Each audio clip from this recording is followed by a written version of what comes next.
Бүгінгі біздің таныстырғалы отырған қонағымыз ерекше қонақ. Өйткені ол әдеттегідей ақын, жазушы немесе өнер адамы емес. Иә, кешегі кеңес дәуірінде бұл мамандық иесі абыройлы да құрметті мамандықтың бірі еді. Бүгінгі кейіпкеріміз де сондай қиын да күрделі сала ауыл шаруашылығы саласының маманы бола тұра, жаны әдебиетке, соның ішінде поэзияға тым жақын. Жерлесіміз Төлеубек Жұқажанов 1949 жылы бұрынғы Семей облысы Шар ауданы Қараш ауылында дүниеге келген. Отбасы жағдайына байланысты оқуын жалғастыруға мүмкіндігі болмаған Төлеубек аға мектепті бітірісімен еңбекке араласады. Ұзақ жылдар облысымыздың ауыл шаруашылығы саласында қызмет атқарған. Малшы, тракторшы, комбайншы, зоотехник, бригадир, бөлім басшысы. Бір ауылда бөлімшеде жұмыс атқара жүріп, ауданның, облыстың, жалпы еліміздің ауыл шаруашылығын дамытуға үлкен үлес қосты. Аталған мамандықтарды атқара жүріп, ағай бала кезгі арманы өлең жазуды да ұмыт қалдырмады. Неше жылғы еңбегін ол зейнетке шыққан соң жинақтап, өңдеп баспаға берген. Бүгінгі назарларыңызға ұсынылып отырған өлеңдер жинағы соның айғағы.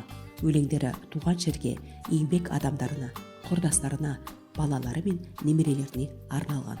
Туған жеріне деген махаббаты барлығымызға үлгі боларлықтай. Қарап отырсақ, ол кісі өлеңдеріне қосып отырған Қараш ауылы ешбір ерекшелігі, керемет табиғаты жоқ қазақтың көп ауылының бірі сияқты. Бірақ ақын үшін туған жерінен өткен жұмақ жер жоқ. Мұны біз ағамыздың өлеңдерінен байқаймыз. Мәселен, туған жер шөбің шалғын, жерің шалқар, мен үшін төбешігің алып заңғар. Көк орай шалғының мен суларыңның саясында демалар қанша жандар деп оқырманды өзінің туған жеріне деген сүйіспеншілігімен еріксіз тәнті етеді.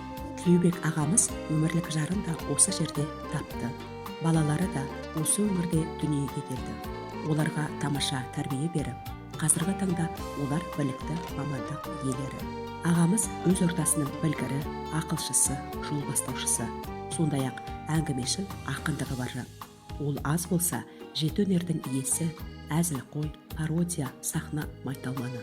Биылғы облысымыздың мерейтойы қарсаңында осынау бір мәнді де мағыналы ғұмыр кешкен қарапайым еңбек адамының шығармашылығын назарларыңызға ұсынуды жөн көрдік. Айта кететін бір жайт, Төлеубек ағамыз біраз кітаптарын біздің кітапханаға сыйға тартты. Ол үшін ұжым атынан ерекше алғыс айтамыз. Біз жерлесімізге алдағы уақытта деніне саулық, шығармашылық табыс тілей отырып, болашақта ағамыз бір кітаппен шектеліп қалмай, жаңа өлеңдер легі жалғасын табады деп сенеміз.